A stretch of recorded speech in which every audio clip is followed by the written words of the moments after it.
Hello friends, हे माझ्या कॉलेजचे पंचकर्म वॉर्ड आहे. पंचकर्मामध्ये 5 ॲक्टिव्हिटीज असतात. वमन, विरेचन, नस्य, बस्ती आणि रक्तमोक्षण. पंचकर्म आधी पूर्वकर्म, स्नेहन आणि स्वेदन करावे लागत असते. सो फर्स्ट आहे शिरोधारा.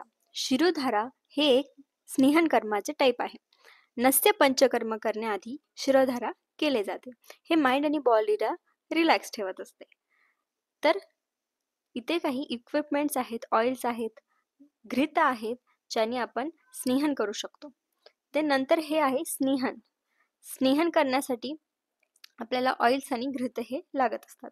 सो स्नेहनाचे 2 टाइप्स असतात, अभ्यंतर आणि बाह्यंतर. सो इथे आपण बाह्यंतर स्नेहन म्हणजे बॉडी मसाज हे करू शकतो. पंचकर्म आधी पूर्वकर्म करणे हे फार गरजेचे असते, कारण पूर्वकर्म केल्यानंतरच आपण जे पंचकर्म करणार आहोत त्याचा लाभ होतो. देन थर्ड आहे बस्ती.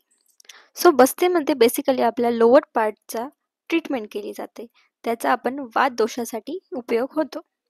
त्यानंतर हा वॉर्ड आहे स्वेदनसाठी. सो स्वेदन हे पूर्वकर्म आहे.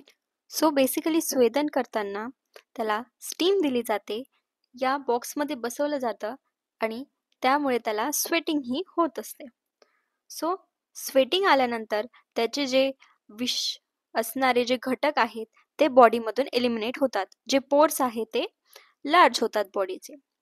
तर स्वेदनाचे एकूण 13 टाइप्स आहे. सो स्वेदनामध्ये इथे वेगवेगळे इक्विपमेंट्स हे आपण बघू शकतो. सो इथे स्नेहन, स्वेदन, सर्व पंचकर्म यांची इन्फॉर्मेशन आणि त्यांचे फायदे हे दिलेले आहेत. सो वमन आपण कफ पित्तासाठी करत असतो. विरेचन हे पित्त दोषासाठी, बस्ती वात दोषासाठी, नस्य हे वात पित्त, तर रक्तमोक्षण हे पित्त दोषासाठी आपण करत असतो.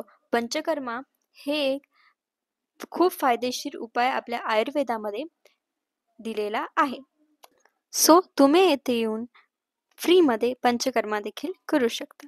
तुम्हाला हा योग्य गायडन्स सुद्धा इथे मिळून जाईल. व्हिडिओ आवडला असेल तर लाईक करा आणि अशाच कॉन्टेंटसाठी सबस्क्राईब करा.